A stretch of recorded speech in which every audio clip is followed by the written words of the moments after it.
Welcome to day 42. This made me chuckle. So day 42 was closing out 6 weeks of doing the daily habit.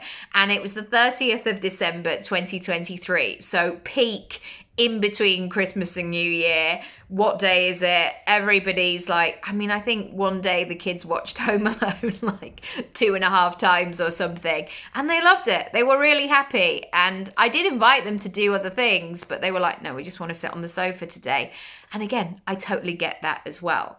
But I had a realization at the end of this, and maybe this is something you can take away today. This run at the end of 6 weeks was rarely a struggle by this point.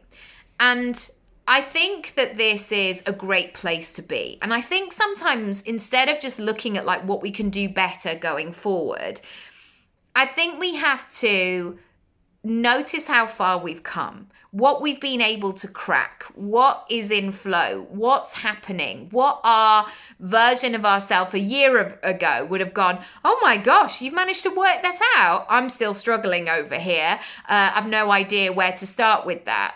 I think we have to give ourselves credit for the progress that we've made. And here's what I wrote. The systems are good now. Enough kit washed and ready. My body is happy to go. Who knew I would ever say that? It's often my brain and my mindset that is the rum bugger. So true. So true. Like my body expects it. I'm like, and I've got my system, like my family expect that I'm just going to go and do my run every morning. But it's like, it's this stuff. Very early on, I got used to it. I expected to do it. So I did, rarely with any fuss. I've also come to find expecting a handful of something sweet, savory, rich, crunchy, Christmassy. I'm not fussy. Every time I open the fridge, cupboard, so I'm building habits all over the shop.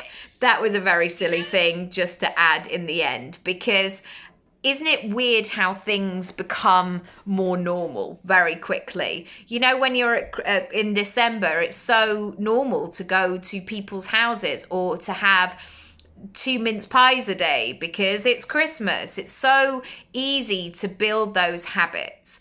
And so today I want you to think about what are the habits that you want to cultivate. And maybe it's starting with a minute of something and saying, okay, whilst I boil my kettle for my cup of tea, I'm going to think about a goal that I'm working on and get really excited and pretend that it's already happened.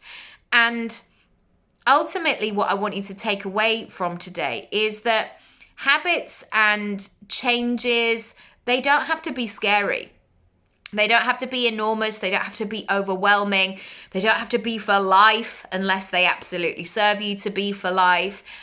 You can start really, really small. It doesn't have to be a big extravaganza thing. So I hope you got something from today. As always, I love to hear what you're working on, what you're going to do. Use this as your accountability, and I'll see you in the next one. Lots of love. Bye.